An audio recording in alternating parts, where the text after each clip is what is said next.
Pagpapatuloy po natin ang ating series na Make Your Life Count. Pero bago po muna tayo mag-discuss tungkol dito, meron muna akong tanong. Ano po yung something na akala ninyo totoo, pero nung tumatanda kayo, na-realize nyo, hindi pala totoo? Pwede nyo bang i-share sa katabi ninyo? Akala nyo, buong buhay ninyo, nung bata kayo, akala nyo totoo ito. Tapos nung tumatanda kayo, nalaman nyo, hindi pala yun totoo. Meron ba? Si Santa Claus daw, sabi dito sa harapan. Oo. Sino si Santa Claus? Ang tanong sa akin. Oo. May mas magandang balita tayo kay Santa Claus. May Jesus Christ. May mas magandang regalo ang Christmas. Hindi si Santa Claus, si Jesus Christ. Pero ito po, isang bagay mga kapatid. Akala ko po, nung bata ako, actually, nagulat nga ako na ito pala ang tawag dito. Alam niyo ba kung ano yan? Ito po ay aroma beads. Pero nung mga batang 90s, palakpakan naman. Yeah. Ba't parang pati yung hindi batang 90s nakipalakpak? Lahat tayo 90s? Oo, 19th century pala. Ayan. Ang tawag pala dyan sa English ay aroma kisses. At nung bata kami, usong-uso yan. Yung mga babae sa classroom, may dala silang maliit na lalagyan. May bulak. Tapos may kisses sa loob. Tapos pagyayabang nila, ito, anong ginagawa nyo dyan? Nanganganak yan. Nasabihan na ba kayo noon nung bata kayo? Oo, talagang ako, nung mga nag-claim na nanganganak daw yung kisses nila, kinabukasan, tatanungin ko, nanganak ba? So papakita nila, ayun, tingnan mo, dumadami, oh. Ha? Nanganganak nga, saan kaya gawa yun? Apparently, para dito sa message na to, na-realize ko po, na aroma beads are actually absorbent beads. So kapag nilagay mo siya sa bulak na may alcohol, pabango, tubig, lalaki siya. Kaya kapag naglagay kayo ng mag-asawang kisses sa bulak, para silang nanganak. Kasi lumalaki. Kaya nagbumukhang dumadami. Yun pala yun. Biruin mo, paano kung di ko yun nalaman at di ako nag-research nito? Pag nagkaanak ako, anak ang kisses nanganganak. Oh, baka magparami siya ng kisses, mag-breed siya ng kisses. Masisira ang buhay niya. Pero makakapatid, hindi lang naman ito. Maliit lang na bagay ito eh. Maraming bagay sa mundo, kapag hindi mo alam ang totoo, delikado. Hindi mo alam kung ano ba talaga ang daan patungong langit. Hindi mo alam kung anong tama at mali. Hindi mo alam kung saan ka kukuha ng pag-asa. Hindi mo alam yung mga bagay nito. Naku, pag wala kang alam, ikaw ay talo. Dapat yung may alam palagi. Dapat meron tayong focus doon sa itinuturo sa atin ng Panginoon. And mabalik tayo sa 1 Corinthians. Kasi sa 1 Corinthians po, patapos na tayo mga kapatid. Ito na ang second to the last chapter ng ating series sa 1 Corinthians. At kung magto-throwback ako, makikita nyo sa inyong screens, iba't ibang problema pinag-usapan natin sa 1 Corinthians. Simbahan ito, they are believers, pero marami pa ring problema kahit they were Christians already. Problems with divisions, nag-aaway-away sila. Problem with immorality, may immoralidad pa rin kahit doon sa simbahan nila. Problems with marriage. Itong problems with marriage, simbahan na to, may problema pa rin sa marriage. Kaya nga po, napakahalaga ng usaping ito eh. Inaayon dapat natin yung ating buhay sa salita ng Diyos. Yun yung gustong mangyari ni Pablo. Kaya niya sila pinagsasabihan. Ano mang mga problemang napag-usapan natin? Mga gray areas. Ang mga pwedeng kainin, bawal kainin. Yung idols at yung worship. Mahalaga rin po yan. At yung problems with spiritual gifts. Kaya nga last week po, pinag-usapan natin, kasama natin si Pastor Bong, di ba? Build up one another. Yun po, doon natin gagamitin yung ating mga gifts, yung ating spiritual gifts, yung ating talent. Gagamitin natin para mag-encourage sa isa't isa. Nag-e-encourage ba kayo sa isa't isa? Konti lang yung nag-e-encourage. Naku Lord, tulungan nyo sila. Balikan nyo po yun ulit para mag-encourage kayo sa isa't isa. At ngayon, babalik tayo sa chapter 15 naman, problems concerning the resurrection. Ang mensahe po natin ngayong hapon, Know, believe, and live the gospel. Okay? Sabay-sabay po tayo. Know, no? Ito, mag-action din po kayo. Kailangan makikita ko. Nung bata kayo, ginagawa nyo, dream, believe, survive, starstruck. O, parang ganun din po yan. No. Unang-una, no. No. Sa ulo, ha? Sentido. No. Believe. Believe. Nagbi-believe tayo hindi lang sa utak, pati sa puso. And then live, turo nyo yung ground kung saan man kayo nakatayo. Live. Okay? Live. No. Sabay-sabay tayo. 1, 2, 3, go. No, believe, and live the gospel. Okay? Malinaw po ang message natin ngayong hapon o gabing ito. Okay, pagpapatuloy po natin ang ating pag-uusap. 3 punto po. Hulaan nyo kung ano ang 3 points natin for today. Yun din. No, believe, and live. Okay? Mauna tayo sa no. Bakit mahalaga ang no? Tingnan po ninyo ang verse na Hosea chapter 4 verse 6. Many people are destroyed for lack of knowledge. Many people are destroyed for lack of knowledge. Because you have rejected knowledge, I will also reject you from being my priest. Since you have forgotten the law of your God, I will also forget your children. Nagagalit ang Panginoon at sa pamamagitan ng propetang si Hosea, sinasabihan niya yung bansang Israel, dahil kayo'y nakalimot, lagot kayo sa akin.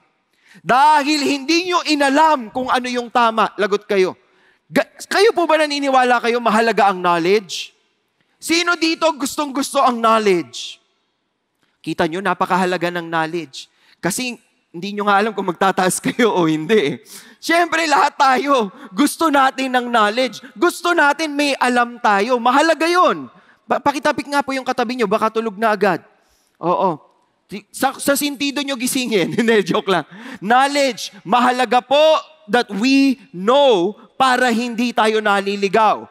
Pagpasok natin ng 1 Corinthians 15, yan ang unang bungad ni Pablo. Tingnan po ninyong sinasabi, now I make known to you, my brethren. Pinapaalam ko sa inyo, binibigyang alam ko kayong lahat. Ano yung pinapaalam niya? Ano yung knowledge na to? Ito po ay yung gospel. Gospel. Ang salitang gospel po sa Greek language ay evanghelion o euangelion. Ang ibig sabihin po nun sa Ingles ay good news. Okay? Kaya nga po, merong emperor ng Rome, si Caesar o Caesar Augustus. Nung pinanganak siya, sa kalendaryo, merong nagsasabi doon sa Prian calendar. This is the gospel of the birth of the emperor. Gospel para sa kanila yon. Wala pa si Jesus nito, ha? Gospel yun. Ibig sabihin, ito ang good news. Bakit? Bakit good news yung birth na yon ng emperor? Kasi, he will give Pax Romana. Magkakaroon ng peace sa buong mundo dahil dito sa emperor na to. Ganon kagaling tong emperor na to. Pero alam nyo, itong emperor na to namatay. At nabura na siya sa alaala ng mga tao. Hindi ito yung totoong good news. Kaya pagdating mo ng New Testament, yung mga apostles of Christ, they point us to the real gospel. Yung totoong good news. At yun yung tinuturo ni Paul sa kanila. Sinusulatan ni Paul, pinapaalala ko kayo, tinuruan ko na kayo ng gospel. Anong ginawa ni Paul sa gospel? Pero bago muna yon, what is good news to you? Para makarelate kayong lahat. Mamimili lamang po kayo sa mga nakikita nyo sa ating screen. 5 good news yan, magtataas kayo ng kamay kung anong pinakagusto nyong good news. Unang-una, nakapasok ka sa isang prestigious na company, nakuha mo yung dream job mo, tataas ka ng kamay. Nanalo ka ng kotse sa raffle draw at diniliver ang kotse sa bahay mo. SUV. Kumikintab, kumikinang. O nakakuha ka ng isang makapangyarihang visa. Ang visa mo, pwede kang pumunta sa kahit anong bansa. Libre plane ticket. Ganun ka-powerful. Yung loan mo, lahat ng utang mo, plan mo, lahat bayad for life. O di kaya naman nakahanap ka ng cure sa cancer. Tingnan ko lang kung anong gusto nyong good news, ha? Sino dito gustong good news? Natanggap ako sa pangarap kong kumpanya. Once lang kayo magtataas. Okay? Okay, meron tayo doon. Alam ko, natanggap na siya sa gusto niyang kumpanya. Pangalawang tanong, nanalo ka ng kotse sa raffle at dinala ang kotse sa bahay mo. Taas kamay. Okay? Alam na. Okay, thank you. Eto na, meron kang makapangyarihang visa na pwede kang pumunta kahit saang bansa sa mundo. Visa tayo dyan. Aba, maraming wanderlust dito yung bayad lahat ng utang mo, wala ka nang babayaran kahit kailan sa buhay mo. Magkakasama talaga tayo dito sa 3 p.m. service, mga kapatid, yung nakahanap ka ng gamot sa cancer. Yan. Aba, alam nyo kung ano yung good news no? Pero yung good news, ito talaga yun A Savior has come and has redeemed you from your most implicating sins and mistakes. At hindi ka lang niya niligtas sa lahat ng pagkakamali, lahat ng kasalanan, lahat ng kabulustugang ginawa mo sa buhay mo, pero may bonus pa. Meron ka pang access to eternal life in heaven. In heaven na walang luluha, walang iiyak, walang tatangis, walang mamamatay. Lahat ng prutas nandun, pati dinosaur nandun, pati yung mga idol mo sa Bible nandun silang lahat. Good news ba to, mga kapatid? Kung good news pala yan, dapat binabalita sa iba yan. Yung sinagot nga kayo ng jowa nyo, di ba? Binalita mo sa buong Facebook Di ba? Meron akong disciple nitong weekend lang. Nag-post may jowa na ako. Duet pa silang dalawa paramihan sila ng likes. Ganon talaga. Pag may good news, babalita mo sa iba. So kung ito ay good news, na may nagligtas sa atin, na kahit basubas ang buhay natin, iniligtas tayo, binigyan tayo ng awa, ng pagmamahal, at entitled tayo to go to heaven, to be saved, to be saved from our sins and live eternity in heaven. Sa palagay nyo, good news yon? Is that good news? Parang konti lang. Good news ba yon? Yes. Amen. Ayan. So tingnan natin anong sinabi ni Paul. Pinreach niya po ito sa kanila. Yung pagpipreach ni Paul, hindi imbento. Hindi siya pumunta sa Corinth at nag-imbento ng kwento.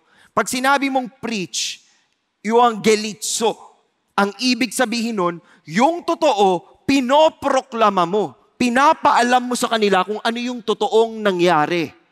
And so he was telling them, I gave you facts, solid facts about Jesus Christ, about the gospel.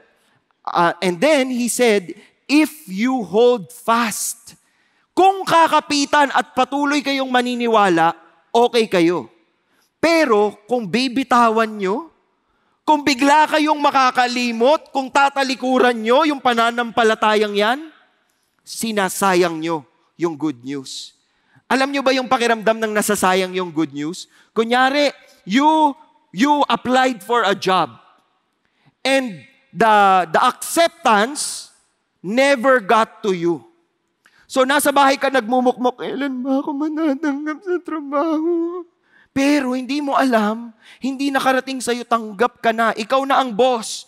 Actually, sa sobrang galing mo sa interview, ikaw na ang may-ari ng kumpanya. Kaya lang, hindi nakarating sa'yo. Ano sa palagay nyo mararamdaman ninyo? Nagluluksa kayo, di ba? Isang buong taon kayo nagugutom, nagtitiis kayo, tubig lang ang kinakain nyo, water fasting kayo. Tapos after 1 year, nakita nyo, doon nakasingit sa gate ninyo, siningit yung sulat doon. Tanggap ka sa trabaho, actually sa sobrang galing mo, ikaw nang may-ari ng kumpanya. Isipin niyo yung mararamdaman nyo, sinayang ko, ang dami kong sinayang. Yun po yung ibig sabihin, na you believed in vain. Kapag hindi mo naiintindihan kung anong meron ka dahil sa kabutihan ng Panginoon, sinasayang mo ang good news. Tayo ba, nag-aaksaya po ba tayo ng good news? Meron ba ditong nag-aaksaya? Sana wala. Pero yan ang pag-uusapan natin, kaya mahaba-haba pa po ang ating message. Ang atin pong kalaban sa chapter 15 ay hindi sila naniniwala na buhay si Kristo.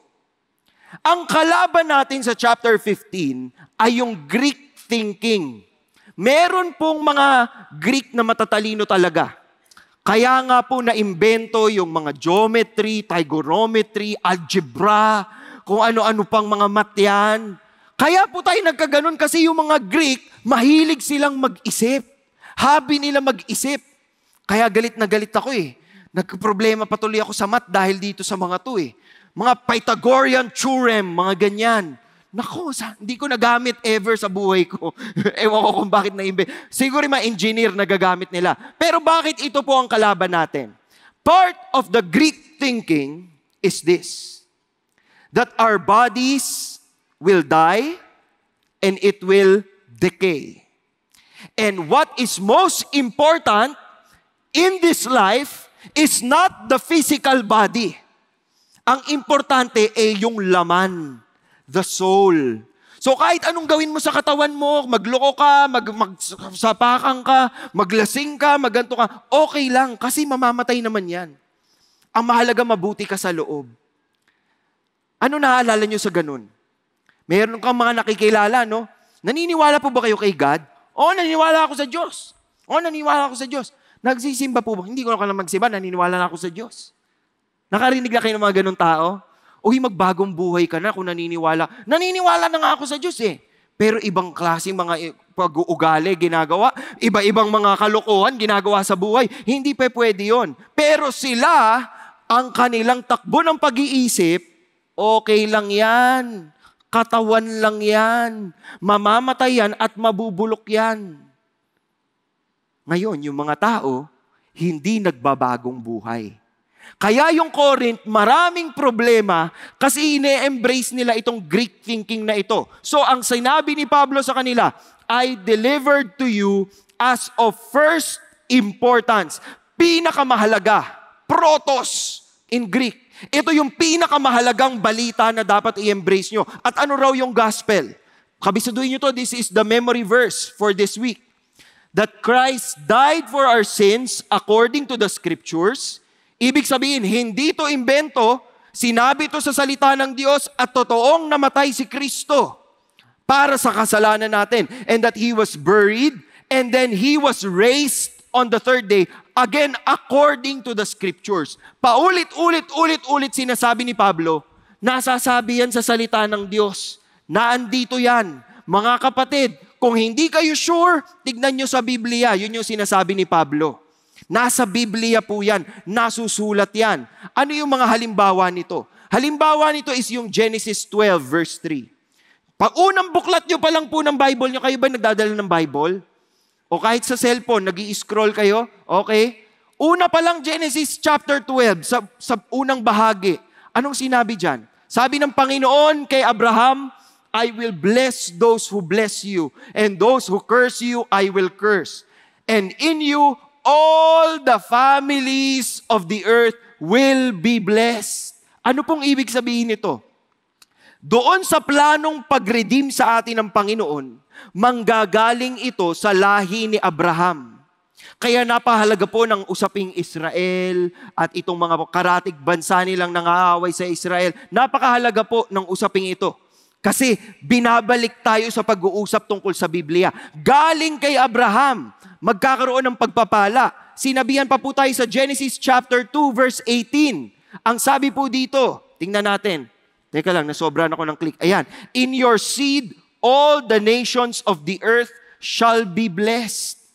Sa punla ng lahi ni Abraham, lahat ng bansa sa mundo ay pagpapalain. Paano nangyari yon? Through Jesus Christ alone.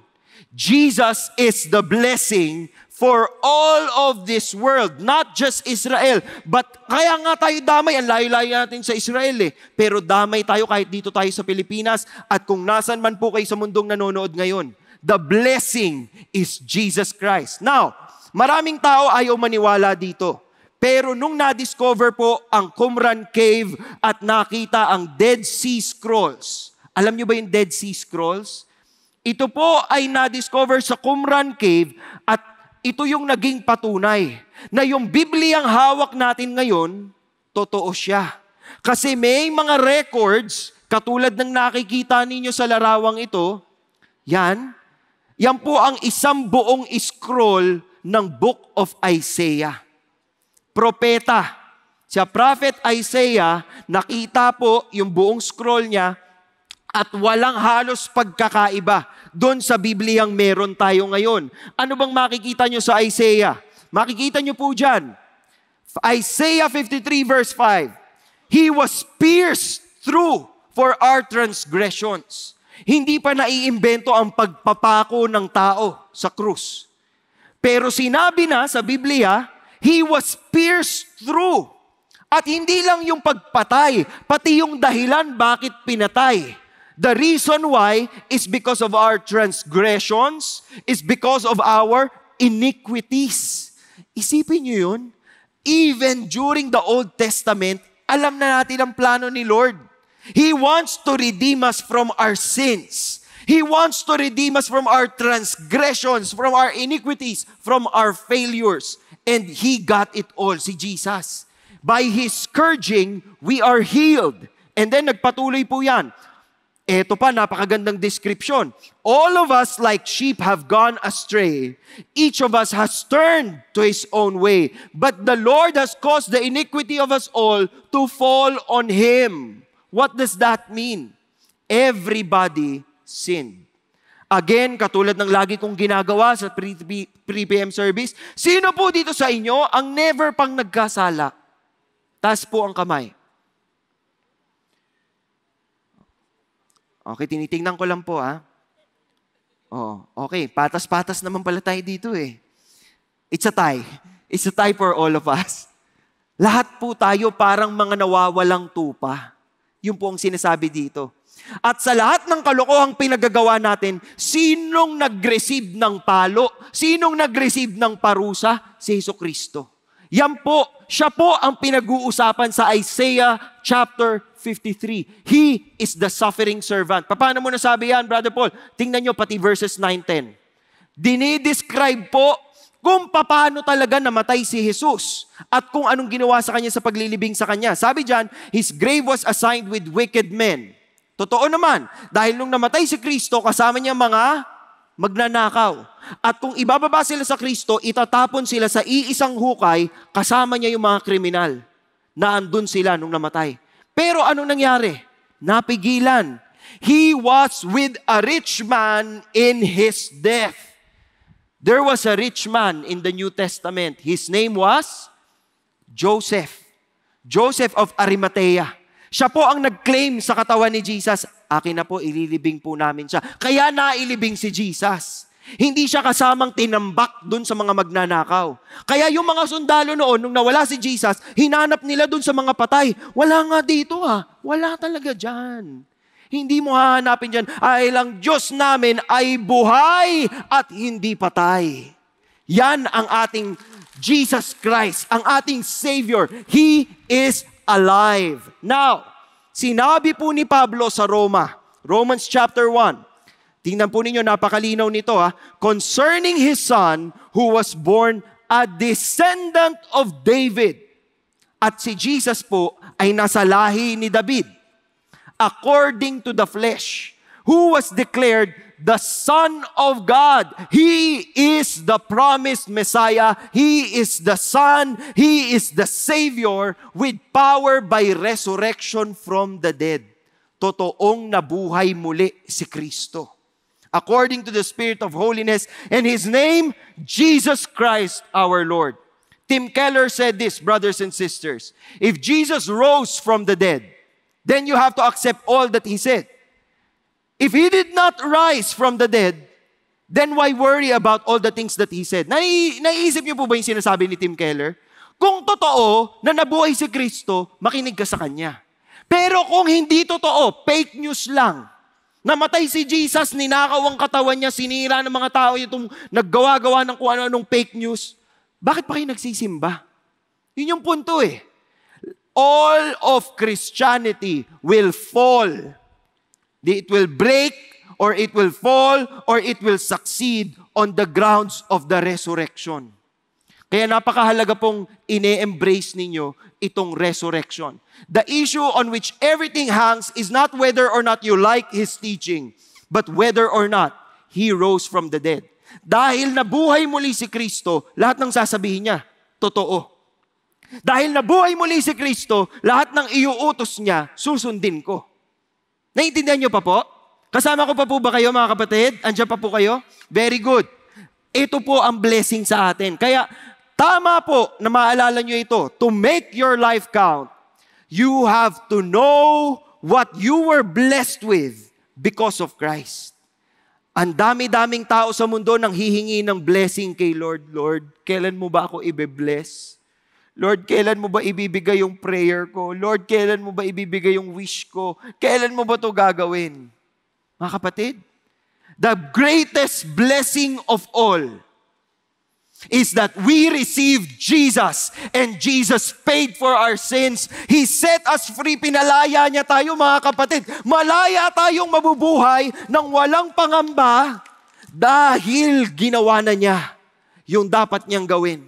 Tinubos na tayo from our sins. That is something that you should know. But it is not enough that you know. Maraming tao, maraming alam. Lumabas lang po kayo dito sa CCF. Kung sino mang makasalubong nyo dyan, tanungin nyo sila, kilala mo ba si Jesus? At sasagot silang lahat, oo naman. Yes, I know. Ewan ko may makasalubong kayo nag-i-English. Pero malamang, no? Pag tinanong nyo, kilala mo ba si Jesus? Oo, kilala ko. Lahat ng tao kilala si Jesus. Pero hindi lahat ng tao naniniwala at nagtitiwala sa Kanya. Hindi sapat na alam mo. Kailangan pinaniniwalaan mo ng taimtim. Believe is the second point. Parang dream, believe, survive. Diba? So yung pangalawang punto natin, believe. Ang kailangan mo para maniwala ka, pruweba. Pruweba. Pag sinabi kong matalino ako, kailangan patunayan kong matalino ako. 1 plus 1, 2. 2 plus 2, 4. 4 plus 4, 8. 8 plus 8, 16. 16 plus 16. Yung ba yung sukat ng talino? O ano ba sukat ng talino sa inyo? Or sabihin natin, sige, mayaman ako. Sige nga, patingin nga ng bank account mo. Ganon, di ba? Pogi ako. Yan, mabilis patunayan yan. Pag sinabi kong pogi ako, kayang sabihin ng mga tao, hindi eh. Mabait ka. Oo. Okay lang sa akin. Basta ako, mahal ako ng asawa ko. Kahit mabait ako. Pero dito po, para maniwala talaga tayo, kailangan alam nyo yung mga pruweba. Mayroon pong proof. Lahat ng pruweba naandyan na para sa resurrection ni Christ. Nakikita nyo po yan ngayon. Isa-isahin natin. Unang-una, yung pag-execute kay Kristo is a proven historical fact. Proven yan. Kahit atheist scholars, ang sinasabi nila, yes, may taong nabuhay ang pangalan ni Jesucristo at siya ay pinatay. Siya ay ipinako. Totoo ang pangyayaring yan. Historical yan. Pangalawa, totoong nangyari po na yung pinaglibingan kay Kristo, walang laman. Totoo po na bumukas yung bato at walang nakitang laman. At lahat po sila pinapatunayan yan. Ngayon, yung mga ayaw maniwala kay Kristo, nagawa ng fake news. Toledot Jesu. Na ang ibig sabihin, ito ay yung mga kalokohan tungkol kay Jesus. At anong sinasabi nila? Yung katawan daw ni Jesus ay ninakaw. At si Jesus daw ay hindi Diyos. Ang ginawa daw ni Jesus ay kumuha siya ng scroll mula doon sa templo ng Israel at isiningit daw niya dito sa kanyang hita. Pinasok niya sa loob, kaya siya nagkaroon ng kapangyarihan. Biruin mo yun, hindi nila ma-deny na si Kristo gumagawa ng miracles. Kaya ang gagawin na lang nila, imbentohan na lang natin ang kwentong kalokohan, ng kwentong kutsero. Ayan, nilagay ang scroll sa hita, nagkaroon ng powers. Kakanood nyo ng mga ano yan, mga cartoons, mga Marvel, di ba? Ganun ang kalokohan nila. Pero hindi nila mapatunayan. Kasi totoo na the tomb was empty. Ngayon, yung isa, kumalat ang balita kaagad. Kala nyo po ngayon lang nagkaroon ng marites. Talagang dati pa. Dati pa, hindi pa naiimbento yung term na marites, ang bilis na kumalat ng balita. Sa sobrang bilis ng pagkalat ng balita na nabuhay si Kristo, walang makapag-deny na ito ay alamat. Walang makapag-deny o makapagsabi pala na ito ay isang alamat lamang. Kasi para magkaroon ng alamat, ano ba yung mga alamat? Alamat ng pinya. Di ba? Mga Pilipino, nakausap ko ngayon, nandiyan pa ba kayo? Ano ang alamat ng pinya? Si Pina, ayaw maghanap, naghahanap, puro bibig lang ang ginagamit, nasa na yung ganito, nasa na yung ganyan. At nasumpa siya. At nagkaroon siya ng maraming mata. At yun, doon siya tinawag na pinya. Yun, alamat yun. Alam mong hindi totoo. Alam mong joke time lang.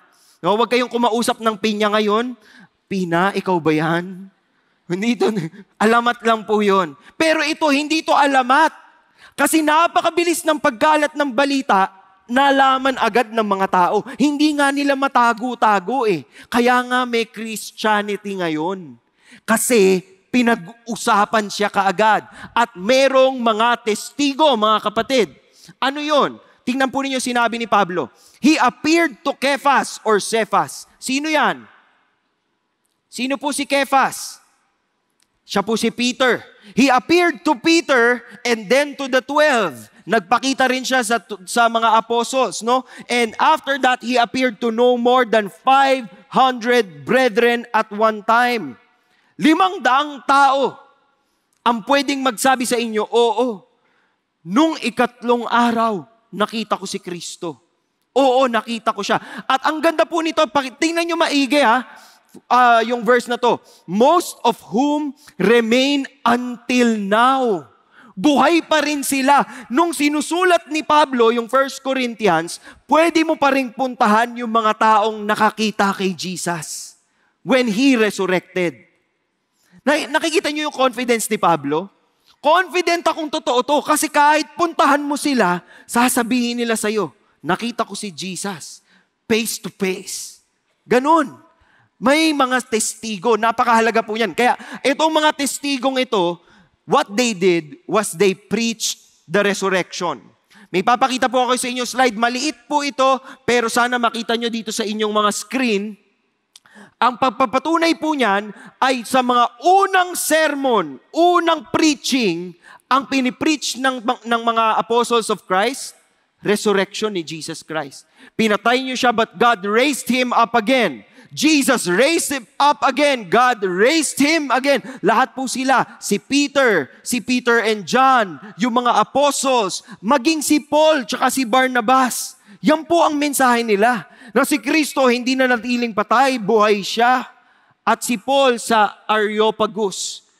Ang preaching niya sa Mars Hill is about the resurrection. Kasi po itong mga taong ito, ang hilig nila is pupunta po sila sa palengke. Pupunta sa palengke, hindi para mamalengke. Hindi para mamili. Ang gagawin nila, pupunta sila doon para makipaghuntahan, makipag-exchange ng mga thoughts. So makikinig, makikita mo yung mga nagtitipon-tipon na tao dyan, tapos lalapitan, tapos makikisali sila sa usapan. Yun ang hilig nila mga Greek. Minsan nga iniisip ko, Greek ba tayo? Parang tayo rin, mahilig din tayo dyan. Diba pag may aksidente, sa kalsada, lahat ng nagtatraffic eh. Hindi man sila kasali sa Hindi man sila kasali sa aksidente, pero slow-mo din silang lahat. Tapos pagkatapos ng mga 5 minutes nilang slow-mong umaandar, paglampas nun, naka-Facebook na. Kumpleto sa detalye. Di ba? Ganon tayo eh. Ganon sila. Ganon din pala tayo. Pero, ang sinasabi natin, itong mga taong ito, they knew what Jesus did, bumangon siya mula sa kamatayan at pinagkalat nila ito. Pinagsabi nila ito. Kinalat nila ang balitang ito. And they stood with it. Lahat sila pinapagalitan. Huwag kayong gumawa ng fake news. Huwag kayong imbento. Hindi totoo yan. Patay na si Jesus. Nilibing siya. Walang katotohanan yan. But they fought for the truth. And in fact, all of them died for it. James, the son of Zebedee, was beheaded in Jerusalem. Nathanael was crucified. Matthew was killed by the sword. Andrew was crucified. Thomas was thrust through with pine spears. Yung Thomas po, Thomasites, sa India, may Thomasites po pag pumunta kayo sa India. Bakit? Nakarating si Thomas doon at binahagi yung mabuting balita. Pero pinatay sila. Pinatay sila dahil dun sa balitang binibigay nila sa ibang tao. Si Philip po was crucified sa Turkey. Peter was crucified upside down. Si Jude or Thaddeus was crucified. Si James beaten, stoned, and hit with the head with a club. Grabe. Biruin mo, kung fake news yung sinasabi ko, papayagin nyo bang gawin yan sa inyo? Pinukpo ka na, binato ka na, papahako ka pa sa krus, tatanggapin mo ba yun? Kung kunyari hindi totoong sinasabi ko, kapag nahirapan na ako, aray, hindi, joke lang yun. Di ba ganun tayo? Pero sila hindi, hanggang kamatayan. Hindi, ito talaga ang totoo. Si Matthias, si James, the brother of Christ, even si Apostle Paul, pinugutan ng ulo. Si Apostle Paul, because he is also a Roman citizen, hindi siya pwedeng ipako. So ang pwede lang gawin sa kanya, pugot ulo. And he died for what he believed was right, what he believed was correct. Mga kapatid, maraming pagkakataon sa buhay, nagda-doubt po tayo. At meron tayong kapatid na mag-share sa atin ng kanyang testimony, at siya rin po nag-doubt. Totoo ba itong lahat ng mga pinaniniwalaan ko? Mahirap maniwala kapag hindi ako confident dito sa pinag-aaralan o dito sa pinag-uusapan na to. Ang experience po niya, lumayo siya sa Panginoon, paano siya nakabalik? Pakinggan po natin. Tatawagin na kita. Gwapong-gwapo po ito. Dahil sa pangalan pa lang, mga gwapo talaga sila. Tawagin po natin, si Paul Jumento. Paul, i-share mo sa amin ang kwento mo.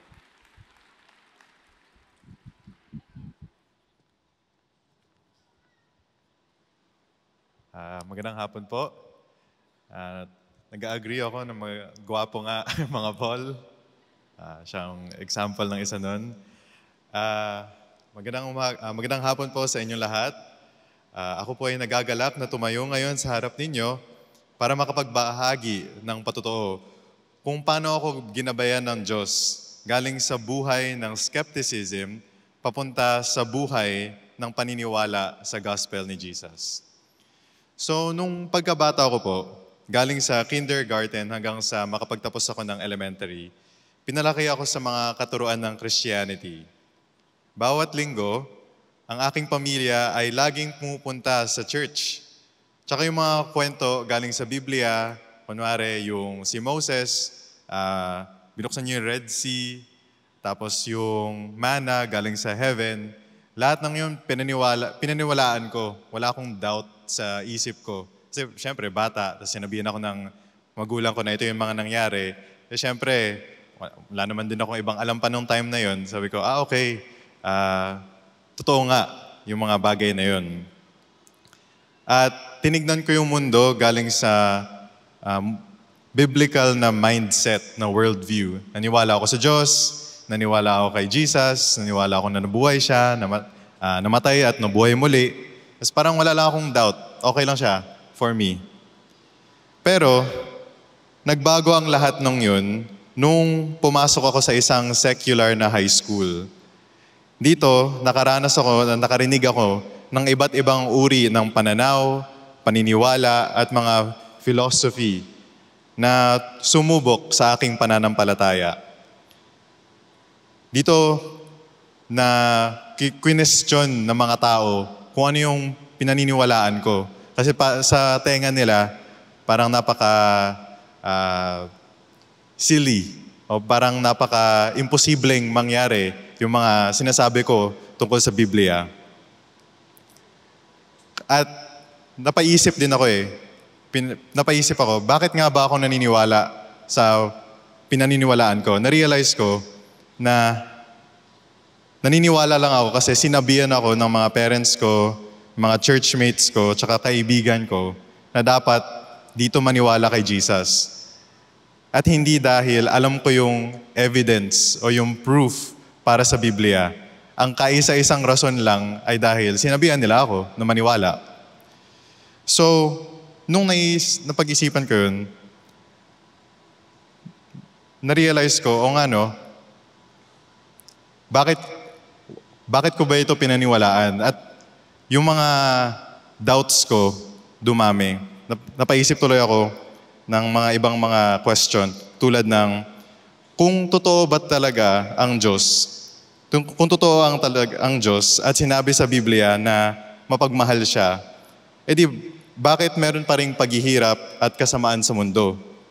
Kung talagang makapangyarihan ng Diyos upang paalisin ang lahat ng uri ng sakit at kasamaan, bakit hindi niya pa rin ginagawa? Akala ko ba may Diyos? Sabi ko, ano, baka wala. At napaisip din ako, paano ako maniniwala sa isang tao na nabuhay galing sa patay? Di ba sabi ng science na imposible yun na mangyari? Hindi pa naman nangyari yun sa buong history ng humanity. Tapos ngayon sinasabi mo, dapat maniwala ako sa taong nabuhay galing sa matay. Paano yun? Parang fiction lang ang nakasulat sa Bible. So nung tinanong ko yung mga question na to sa mga mentor ko, pinakinggan ko sila. Pero dahil hindi pa ready yung mind ko na i-internalize at makinig sa mga sagot nila, hindi ko sila pinansin masyado. At sinabi ko, nag-research din ako sa ibang mga religion, nag-research din ako na hindi lang pala Christianity ang totoo. Meron ding Islam, meron ding Buddhism, meron ding Hinduism. Sino ba naman ako makakapagsabi na tayo lang yung totoo? Sino ba na ako makakapagsabi na mali silang lahat? So, galing sa punto na yun, sinabi ko, magiging skeptic muna ako. Ayoko munang paniwalaan yung Christianity lang. Hindi ko pa naman alam talaga kung totoo yung Christianity. Malay ko ba, yung iba pala yung totoo, tas anong ginagawa natin dito ngayon? Anong ginagawa ko sa church? No?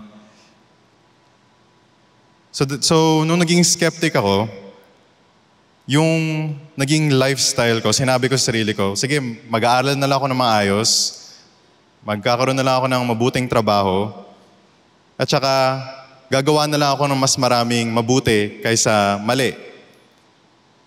Tsaka sana, iniisip ko noong time na yun, sana kung sino mang Diyos yung totoo pala, sana kung pag namatay ako, sana i-accept niya ako sa kung anumang good place yung meron pagkatapos. Hindi ko alam si Jesus ba, hindi ko alam si Allah ba, ganun.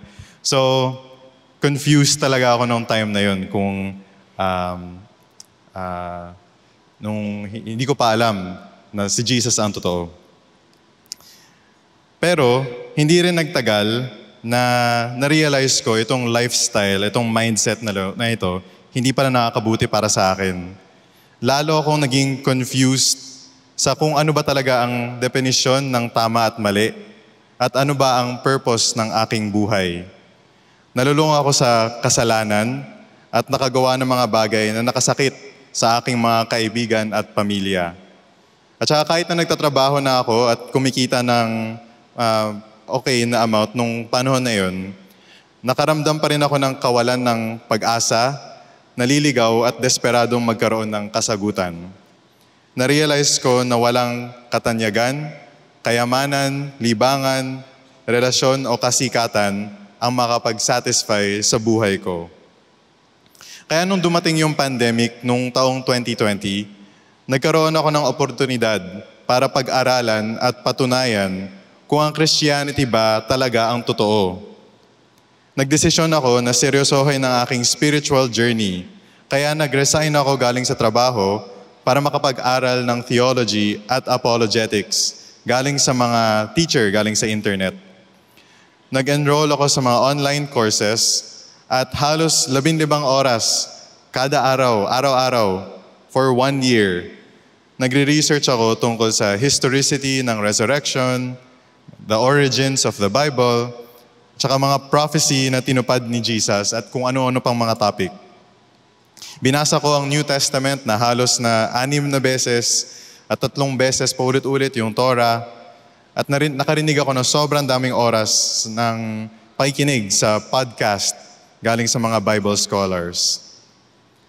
At matapos ng aking napakatagal na pag-aaral ng Biblia, pagdarasal sa Diyos na ipakita niya ang aking sarili sa akin at pag-iiyak na paghingi ng kapatawaran para sa aking mga kasalanan, na masasabi ko na matapos ng isang taon na si Jesus nga talaga ang Mesaya, na dumating siya sa mundo, namatay para sa ating mga kasalanan, nabuhay muli, at binibigyan niya ngayon ang kung sino man na maniniwala sa Kanya ng buhay na walang hanggan.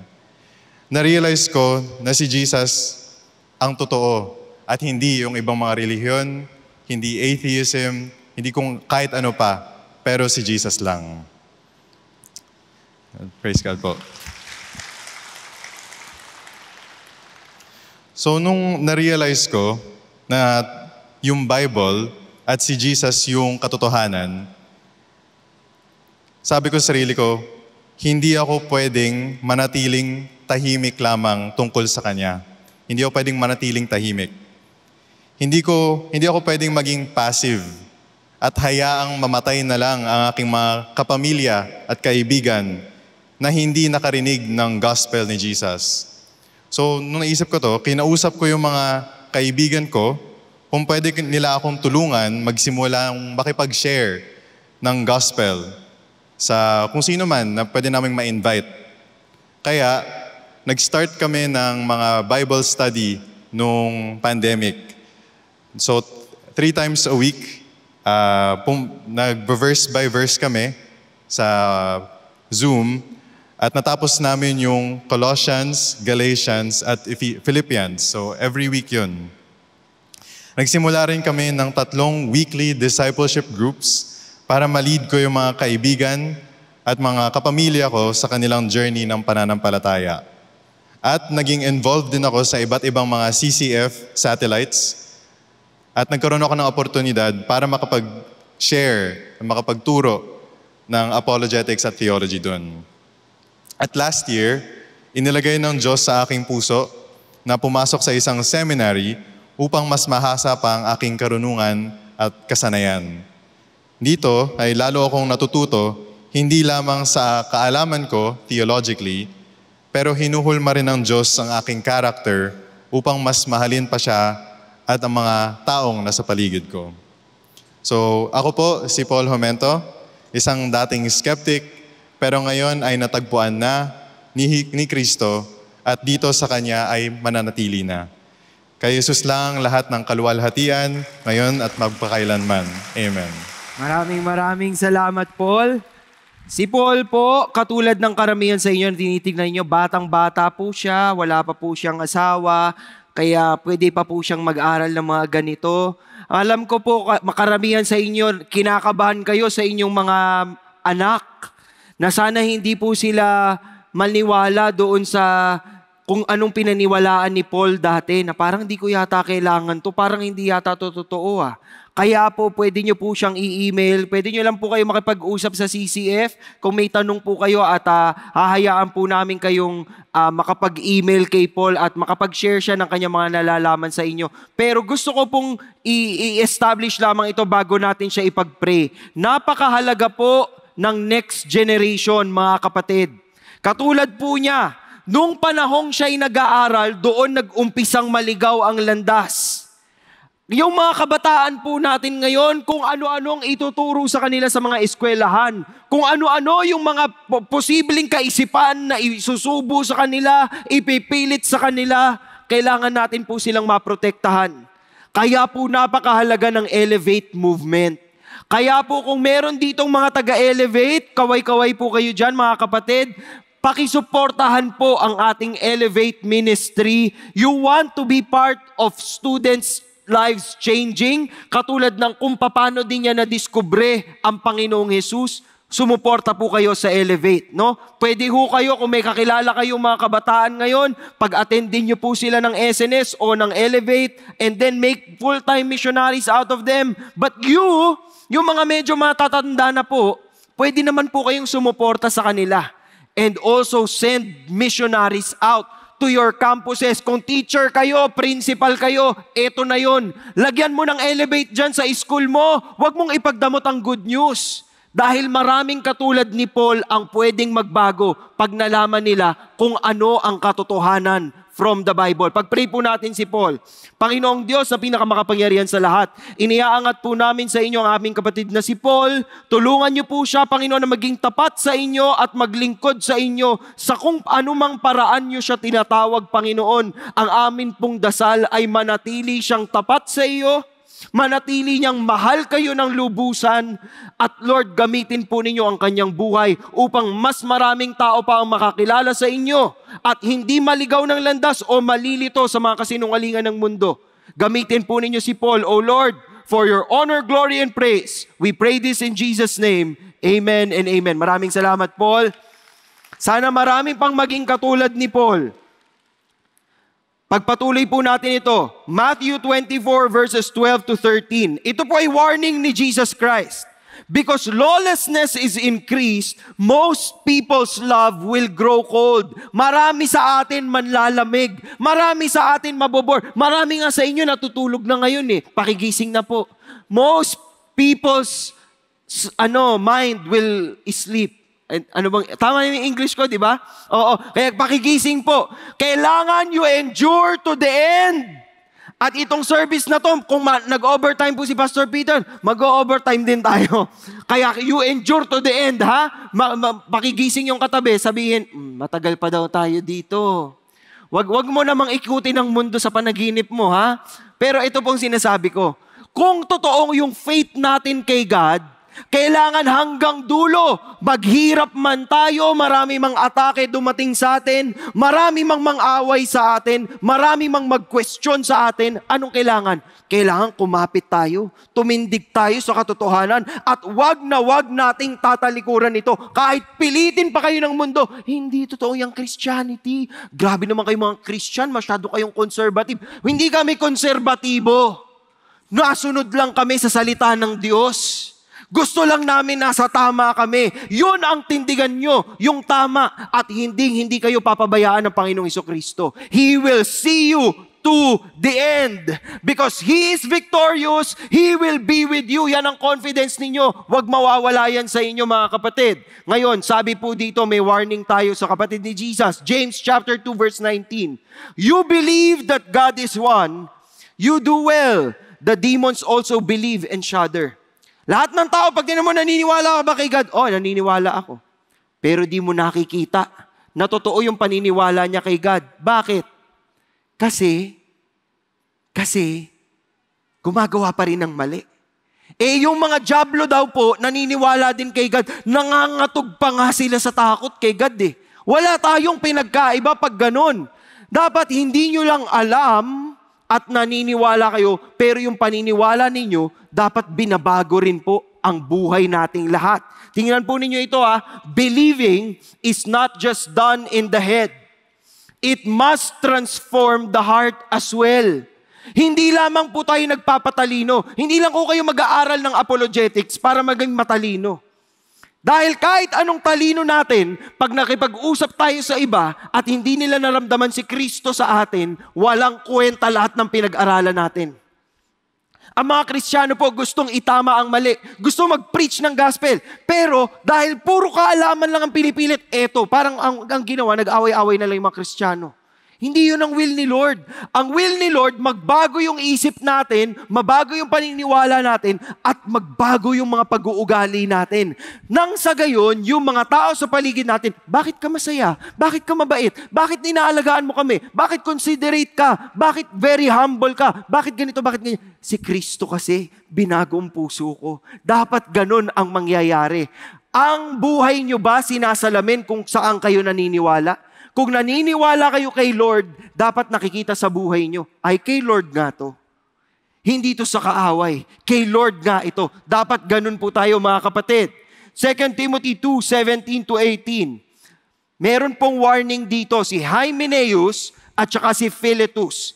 Sila po ay tumalikod sa pananampalataya. Tumalikod. Pwede palang mangyari yun. You believe, tapos babackslide ka, aalis ka sa faith. posible yun. Tingnan niyo po, ayan, no? They have gone astray saying that the resurrection already taken place. Anong ibig sabihin nun? Wala na daw resurrection. Dinideny na nila. Si Jesus lang ang nag-resurrect. Walang ibang taong magre-resurrect. Naku, yung mga ganyan, nag-iimbento kayo ng theology yung sarili. Hindi totoo yan. Lahat tayo may tsansang mabuhay muli. Dahil nga yun yung pangako ni Kristo eh. Alam nyo ba, may mga atheists na biglang naniwala kay Kristo after nilang pag-aralan lahat ng mga bagay na tinuturo natin ngayong hapon o ngayong gabing ito. Simon Greenleaf, Lionel Lucco, at saka si Lee Strobel. Lahat sila anti. Lahat sila ayaw nila maniwala. Lahat sila sinasabi hindi totoo yan. Ganyan sila. Pero nung challenge sila, nag-aral sila. Tiningnan nilang records, tiningnan nilang scripture, tiningnan nilang history. Ano nangyari sa kanila? Naging believer sila. Lalo na po si Lee Strobel. Ayaw niya talaga ng mga Kristiyano. Galit na galit siya na yung asawa niya naging Kristiyano. Pero nung naging Kristiyano yung asawa niya, bumait. Bumait yung asawa. Pinagluluto na siya. Pinapakain na siya. So kinakabahan siya. Sabi niya, nilalasong kaya ako nito. Hindi po niya sinabi yon. Basta nagtaka siya, parang ang bait nito sa akin. Sama nga ako sa kanya sa simbahan. Sumama sa simbahan. Para sana, gusto niya, iligtas niya yung asawa niya. Naku, baka maligaw ka. Ililigtas kita dyan. Ano nangyari sa kanya? Naligtas siya ni Lord. Nahipo ni Lord ang puso niya. At nagpakita ang Panginoon sa kanya sa pamagitan ng kanyang salita at nalaman ni Lee Strobel kung anong katotohanan. Bakit po? Dahil may taong willing ipakita sa kanya kung anong ibig sabihin ng pinaniniwalaan niya. We believe by faith, brothers and sisters. And what is faith? Naalala ko ito dahil yung nanay ko, kinikwento niya sa amin yung college. Isa to sa mga ni-recite niya sa kanyang teacher. Kaya kahit hindi ko pa nababasa yung Hebrews nung bata ako, alam ko na may verse na ganito. Kasi yung nanay ko, doon sa school nila, siguro parang tinusubok siya ng teacher theology teacher Tinanong, what is faith? Miss Lopez, what is faith? At ang nanay ko sumagot, faith is the assurance of things hoped for, a conviction of things not seen. At talagang namangha yung teacher sa kanya. Di niya alam, nag-memorize lang ng Bible verse yung nanay ko. Kasi Hebrews 11 verse 1, faith is the assurance of things hoped for, the conviction of things not seen. Hindi mo man nakikita, hindi mo man naranasan in the flesh, hindi mo man na-experience, nagtitiwala ka. That is faith. Inilalagay mo yung buo mong paniniwala kay Kristo. Inilalagay mo yung buo mong pananampalataya sa ginawa ng Panginoong Hesukristo. Magbabago ang buhay mo kung ang faith mo ilalagay mo kay Jesus Christ. Hindi ka natatawag kung kani-kanino. Bakit ka pa mag-long distance call kay ganito, kay ganyan, kay santo ganito, kay santo ganyan? Dumirekta ka na. Diba? Kaya nga we pray in Jesus' name. Because in the name of Jesus, every knee will bow and every tongue will confess that Jesus Christ is Lord. Yan ang Panginoon natin. Ang tanong, nananampalataya ba tayo sa Kanya? And if we believe, we must live the gospel. Pagpatuloy lang natin para matapos natin ang 1 Corinthians 15. Sabi ni Pablo, I am the least of the apostles. Not fit to be called an apostle. Bakit? Alam niyo ginawa ni Paul? He persecuted the church. Marami siyang pinapatay na Kristiyano. Yung unang-unang Kristiyanong pinatay, si Stephen, na andun siya. Sige, batuhin niyo ng bato yan. Imbento ka ha? Batuhin niyo ng bato yan. Namatay si Stephen. Tuwan-tuwa si Pablo nun. At ginawa niyang misyon ng buhay niya, aatake ko lahat ng Kristiyano. Lahat ng Kristiyano susugurin ko kayo. Hindi ko kayo tatantanan, sabi niya. Anong ginawa sa kanya ni Lord? Kinatagpo siya ni Lord. Nagpakita si Jesus Christ sa kanya at sinabihan siya, may misyon ka para sa akin. May gagawin ka para sa akin. And so what did he do? By the grace of God, I am what I am. And His grace toward me did not prove vain. Hindi nasayang yung grasya ng Panginoon. Bakit? Kasi ginawa niya yung role niya.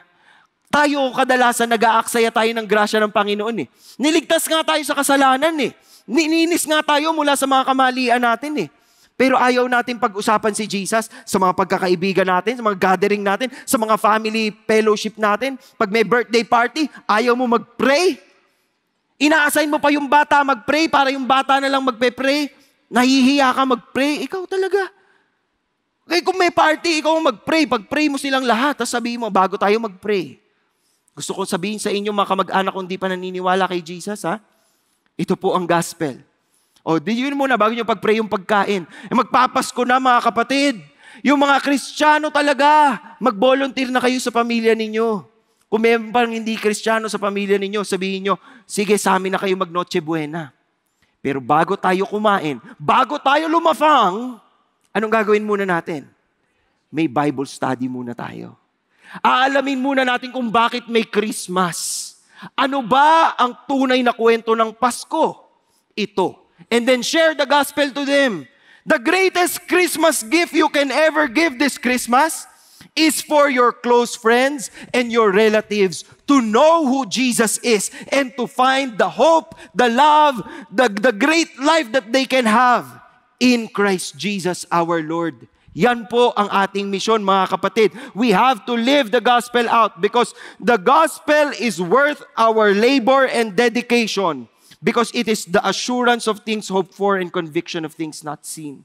Pangako itong pwede nating panghawakan, mga kapatid. Kaya kung nahihiya kayo mag-share ng gospel, wag.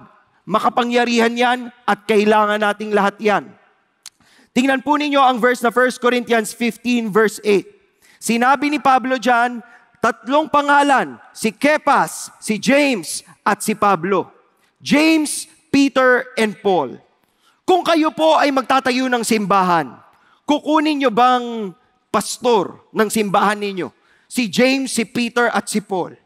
Si James, ibang James to ha, hindi ito yung James brother of John. This is James brother of Jesus. Biruin po ninyo, nung bata sila, nagpapatintero lang sila, nagtutumbang preso lang sila, nag-i-step no, step yes lang sila. Tapos si Jesus biglang ako ang tagapagligtas. I am the way, the truth, and the life. No one comes to the Father except through me.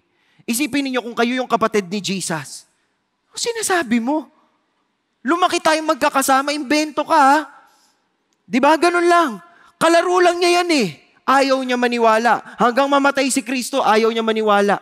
Pero nung nabuhay si Jesus, nagpakita si Jesus kay James, brother of Christ. At simula nun, he believed. Alam nyo bang itong kapatid ni Jesus na ayaw maniwala? He became the leader of the Jerusalem church. And he stood for what he found out about Christ, even if he was stoned to death. Dahil alam niyang totoo yung sinasabi ni Kristo. Si Pedro na lang eh. Lahat ng mga mahilig mag-deny. Bakit nyo ako laging dinideny? Diba? Yung mga anak ni Pedro na laging nagdi-deny. Ikaw ba'y umuwi ng gantong oras? Hindi. Nako, ikaw ba ay may gusto ka dito sa taong ito? Hindi. Pero lagi kang nagte-text. Lagi kang tumatawag. Nagmi-miss call ka pa. Diba? Yung mga mahilig mag-deny. Idol nyo siguro si Peter. Sabi ni Peter, never kita i-deny. Sabi kay Jesus, ano nangyari? Natakot sa bata. Hinuli si Jesus, hinuhukom, nililitis. Tapos may batang nagsabi, parang si Peter ka. Ay, oo, si Peter. Nakikita ko to kay Jesus. Uy, hindi ako yun. Hindi ko kilala yan. Layo siyang konti. May isa na namang tao nagsabi, uy, kilala mo si Jesus? Ay, kasama din to. Hindi ko kasama yan.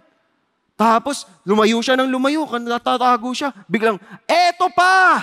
Kasama ito, di-group to ni Jesus. Sino yan? Hindi ko kilala yan. Tiktalao! Tapos naalala niya yung sinabi ni Jesus sa kanya. Napaganyan siya. No. Bakit? Nagmukmok si Pedro. Bakit? Kasi pinaglalaban niyang naniniwala siya kay Kristo, pero nung naghirap siya, tinalikuran niya si Kristo. May mga sundalo po tayo dito sa harap natin ngayon. Yung mga sundalo, hindi pwedeng umatras sa laban yan. Kapag po barilan mga kapatid, nagbabarilan po kayo, syempre kapag dumating lang yung panahon na may barilan, no? Hindi naman sila nagbabarilan sa pastime nila. Pero pag dumating po yung panahon na kailangan nyo paglaban yung bansa, talagang hindi kayo aatras, di ba? Tama po yan? Kapag may narinig silang putukan, lalabas nila yung baril. Lalaban sila. Kaya lang kadalasan yung ibang tao, katulad ni Pedro Pag may question sa inyo, bakit ka Kristiyano? Actually, hindi ako Christian. Bakit ka naniniwala sa pinaniniwalaan mo? Actually, hindi ako masyadong sakto lang ako. Ayaw mo sumagot di ba? Oh, if you really believe what you believe, can you explain to me how we are saved by grace through faith? Actually, bagong Christian pa lang ako. Ganyan tayo Huwag tayong matatakot sa ganon. Yung mga ginawa ni Jesus ng miracle, anong sinabi sa kanila ni Jesus? Sabi mo sa kanila, anong ginawa ko sa iyo? Yun lang ang bit-bit nila. Ngayon ang tanong, alam mo ba kung anong ginawa ni Jesus para sa iyo? Alam niyo ba kung anong ginawa ni Jesus para sa inyong lahat? Sana kung alam ninyo, bit-bitin ninyo yung balitang iyon. Si Pablo ayaw sa Kristiyano, nagpakita si Jesus sa kanya na bagong buhay niya.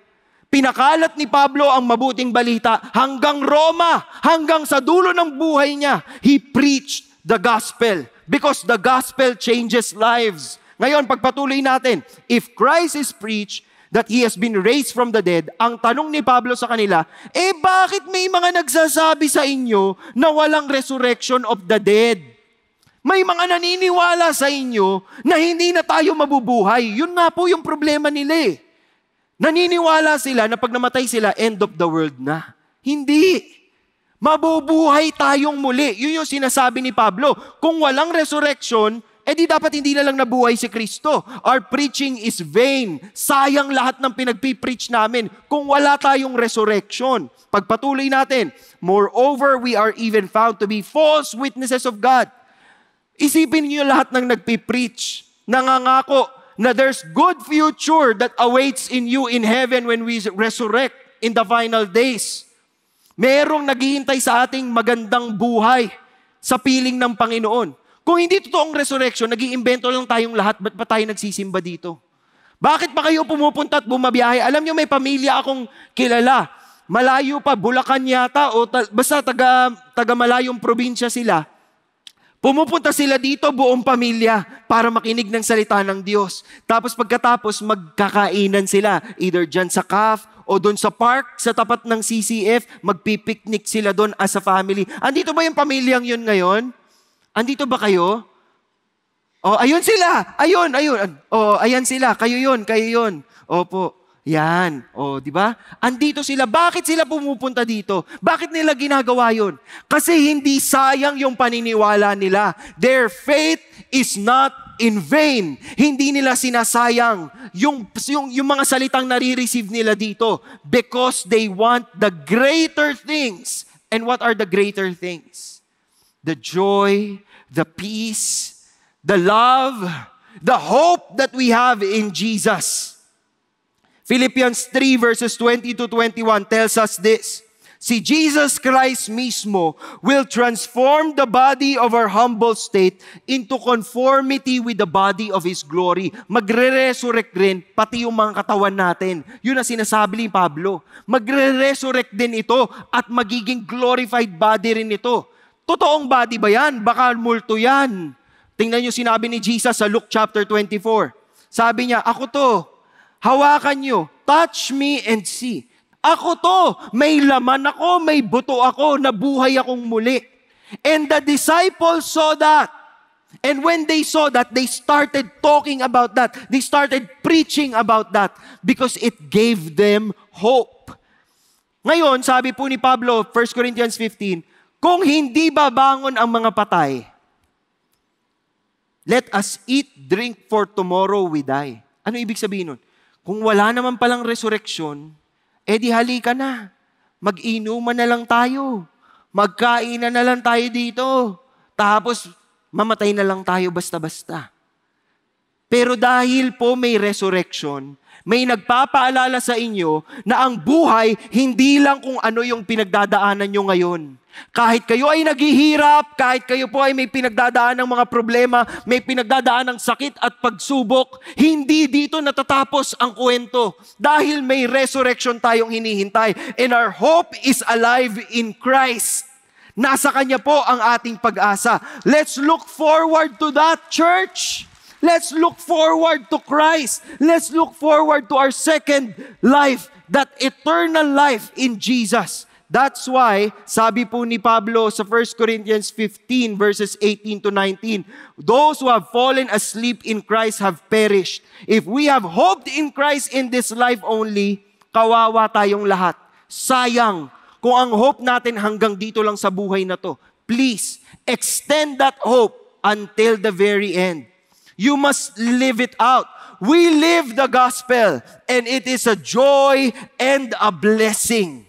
Dapat makita yan ng ibang tao sa ating mga buhay.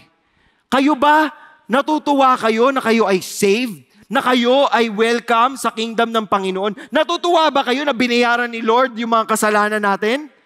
At kung natutuwa kayo, dapat may mga taong nabibless sa inyo. May mga taong nakaka-experience ng pagmamahal ng Panginoon mula sa inyo, papunta sa kanila. Are you sharing the love of Christ? Tingnan po ninyo ito, 2 Peter chapter 3 verse 10. The day of the Lord will come like a thief. It will pass away with a roar, and the earth and its works will be burnt up. Masisira, magugunaw ang buong mundo. Darating yan. Huwag kayong mamroblema. May climate change. Ang daming problema sa mundo. Huwag kayong mamroblema. Sinabi na sa Biblia yan. Masisira tong mundong to. Temporal ito eh. Huwag kayong patayo ng kung ano-ano. Masisira to. Lahat ng ito masisira. Pero hindi yun ang katapusan. Sabi ni Pedro, mga kapatid, since all these things are to be destroyed in this way, kailangan nating mabuhay in holy conduct and godliness. And then what do we have to look forward to? The coming of the day of God. Na pag dumating siya at nasira nga ang lahat, hindi pa yun ang katapusan. Dahil may better things waiting for us. And that would be eternity in heaven for those who truly believe in Jesus Christ and the things that He did and the offering that He did para tubusin tayo sa ating mga kasalanan. At the name of Jesus, sabi ni Pablo sa Philippians, every knee will bow, every tongue will confess that Jesus Christ is Lord, to the glory of God the Father. Darating ang panahon yun. Sana kasama ka namin. Sa panahong yun na dumating, sana mag-a-admit tayong lahat, yes, Jesus Christ is the King of Kings and He is the Lord of Lords. Sabi po ni Clive Lewis or ni C.S. Lewis, Christianity, if false, is of no importance. Kung peke ito, wag nyo nang pakinggan lahat ng mga preaching dito. Pero kung ito ay totoo, lahat ng sasabihin natin mahalaga. Ang hindi dito pwede, medyo mahalaga. Hindi. Kasi kung totoo ito, baguhin nyo talaga ng buong buo ang buhay nating lahat.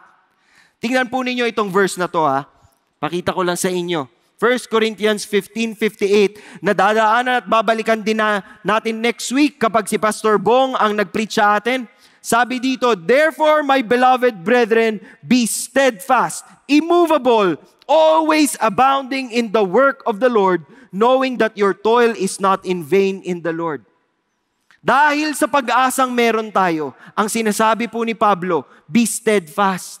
Manatili ka, fixated ka, matibay ang pananampalataya mo. Kumapit ka ng mahigpit sa Panginoon. Immovable. Ametakinatos, ibig sabihin walang galaw. Hindi ka para lumiko sa kaliwa o lumiko sa kanan. Consistent dapat ang lakad mo. Kasi totoo ang sinasabi ng Biblia, totoo ang mga pangako ng Panginoon, at totoong babalik siyang muli. And He will redeem whoever is His. Whoever belongs to Him, He will redeem. And abound in the work of the Lord. Tumodo tayo palagi. Huwag kayong mahihiya na pag nagsisimba, nagsasamba, nagbabasa ng Biblia, parang wala tayong gana. Huwag. Itodo nyo, palagi nyong itodo. Bakit? Huwag niyo itodo para sa tao. Itodo niyo para sa Panginoon. Isipin ninyo, pag kayo ay nakatodo sa pagmamahal, kayo ay nakatodo sa pagmiministry, ibig sabihin, kahit sinong makatabi mo, alam niyo, may kakilala po ako, isa sa mga disciples ko, pag sumasakay siya ng Grab, dahil syempre walang pag-uusap yun, walang ibang kasama, yung Grab driver, sineshare niya ng gospel. Ganun siya. At minsan, kahit po dedebatihin siya ng Grab driver, mag-PPM po yan sa akin, anong sinasagot kapag tinanong ka ng ganito? At yun yung ginagamit niya para makipag-usap siya at ma-share niya yung gospel ng napakaganda. Itong disciple kong to, blessed na blessed po ako dito. Meron naman akong kilala, volunteer natin dito sa CCF, medyo matanda na po siya. No? Doon po siya nag-volunteer sa Welcome Center. Pero doon sa Welcome Center po, syempre, mas kailangan namin yung mga mas bata, yung mas active. So nawalan po siya ng pagkakataon na mag-share ng gospel sa Welcome Center. Alam niyo pong ginawa ni Lola? Sumasakay po siya ng bus. Papunta ng CCF.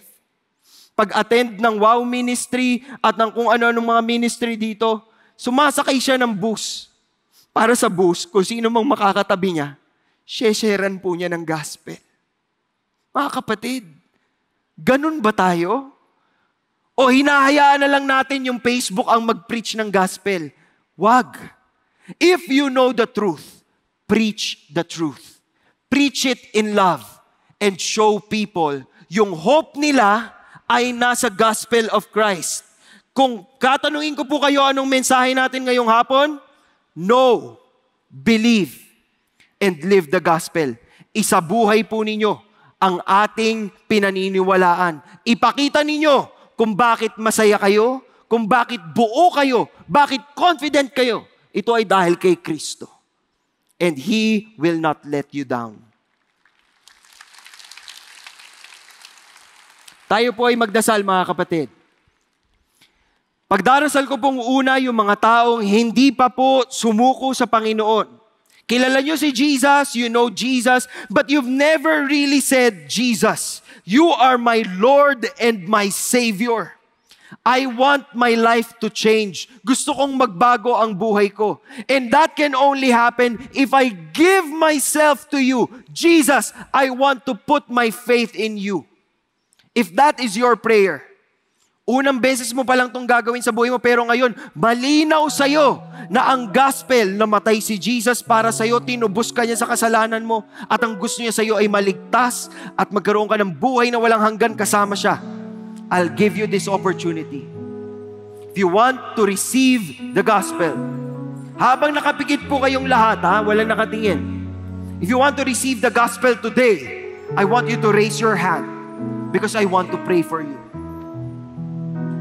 If you want to receive the truth, gusto mong i-embrace si Lord at sabihin kay Lord, Lord, susuko ko yung buhay ko sa iyo. Simula ngayon, Lord, susunod ako sa iyo. Alam ko mahirap, pero Lord, walang imposible sa iyo. Kaya mong baguhin ang buhay ko. We see those hands. Those hands that are raised right now.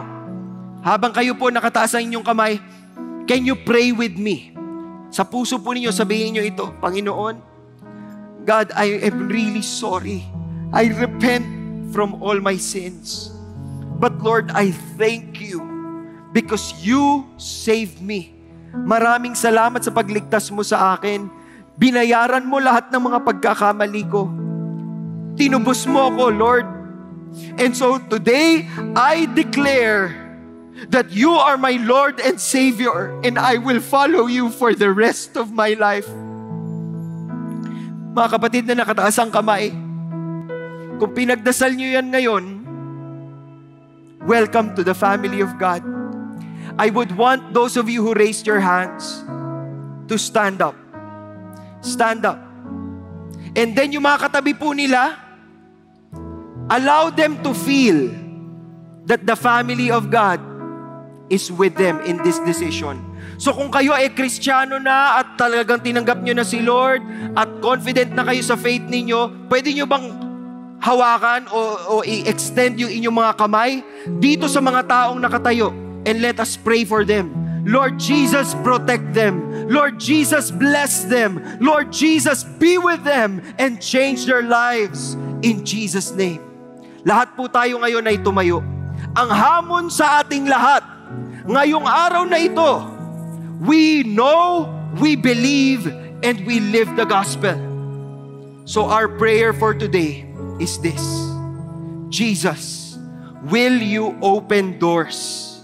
Bigyan niyo po kaming lahat ng pagkakataon. Sabihin sa iba kung gaano kakabuti, kung gaano nakakamangha ang iyong ginawa, kung gaano mo kami minahal, Panginoon. Gamitin mo ang bawat isa sa amin para ipakalat ang mabuting balita that Jesus saved us from our sins, that He redeemed us, and that He promised us eternal life.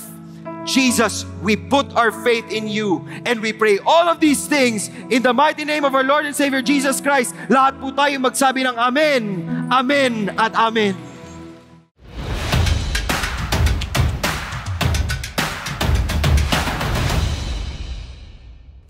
Magandang araw, CCF family. Welcome to Sunday Fast Track, where you ask real-life questions and we give you biblical truths. Ako po si Jerel Pilarta mula sa CCF Communications at kasama po natin ang ating speaker na si Paul De Vera para sagutin ang inyong mga tanong. Paul, para sa ating unang question, kasama sa certainties of the gospel ang certainty of forgiveness. May mga tao na alam nila sa isip ang importante ang forgiveness, pero nahihirapan pa rin silang i-forgive ang taong nanakit sa kanila o minsan ang sarili nila. Paano nila maisasabuhay ang certainty of forgiveness ng Panginoon sa kanila kabila ng mga challenges na ito? Totoo yan. Marami pong tao, maraming mga tao kapag sinabi mo sa kanilang napatawad ka na ni Jesus, namatay siya para sa mga kasalanan mo, nagiging bihag pa rin sila or prisoners pa rin sila nung sin na meron sila.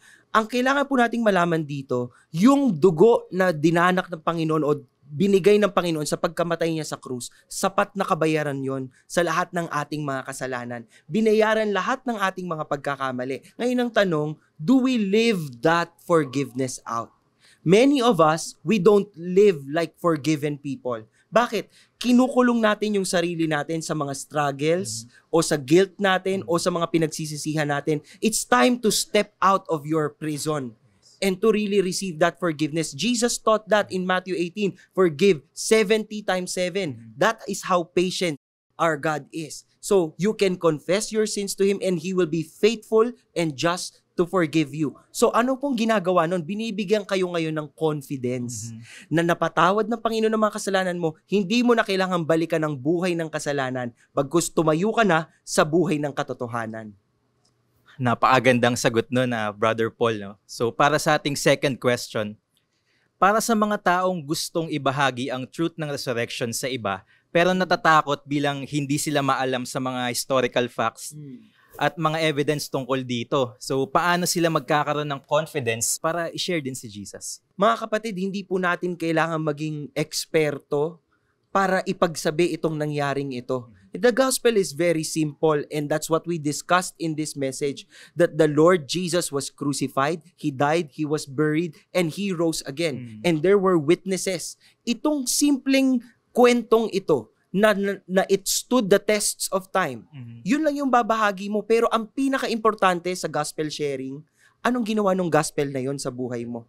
Mga brothers, mga sisters, yung buhay natin ang pinakamalinaw na Bibliyang makikita ng mga tao. So, are we able to show that our hope is in Christ? Are we able to show that our joy is in Christ? Kung kaya nating ipakita yan sa iba, huwag kayong matakot sa hindi nyo alam o sa kulang na kaalaman ninyo dahil ang Panginoon ang magsusuporta sa inyo at magbibigay sa inyo right at that moment kung anong dapat mong sabihin. Amen. Ang ganda nun na talagang kailangan mag-depend tayo sa Lord. No? Na huwag tayo mag-rely sa sarili nating kakayahan. So para sa ating question number 3, masama bang magkaroon ng personal doubts tungkol sa resurrection or kay Jesus dahil hindi naman natin ito nasaksihan sa kasalukuyan? Alam mo, naalala ko dito ay si Thomas. Hindi kasi siya kasama doon sa mga unang nakakita kay Kristo. So nung nakasama niya na yung mga fellow kadi group niya, ang tanong niya, ayoko maniwala, hindi ko nakita eh. Di ba? Hindi ko nakita eh. Anong ginusto niya? Gusto kong makita. At nagpakita ang Panginoon sa kanya. Pinahawak ng Panginoon yung kanyang mga kamay. At anong sinabi ni Jesus doon? Blessed are those who have not seen and yet they believed. Grabe po ang pagpapalang ibinibigay sa mga taong willing maniwala kahit na hindi pa nila nakikita. And ang importante doon is faith, pananampalataya at pagtitiwala na yung sapat na sinasabi ng Panginoon sa kanyang salita ay masasandalan mo at yun talaga ang confidence mo. Kahit di mo siya nakita face to face, alam mong dineklara sa truth niya that He is alive. Then let that faith tide you through all your challenges, through all your fears and doubts. Okay lang magtanong, okay lang mag-doubt, but make sure you find the answers in Scripture. Buklatin mo ang Biblia at kilalanin mo siyang mas maigi dahil siya ang sagot sa lahat ng tanong. Praise God. Nakaka-bless yung answer mo na yun, Paul. At maraming salamat sa pagsagot ng aming mga katanungan. At bago po tayo magtapos, ang IDC or Intentional Discipleship Conference ay magaganap sa January 25 to 27, 2024. We have exciting plenary speakers at workshops na nakahanda para sa inyo. Maaari kayong bumili ng inyong tickets sa ground floor ng CCEP Center or via idc.org.ph. And that's it for our CCEP Sunday Fast Track. God bless you guys.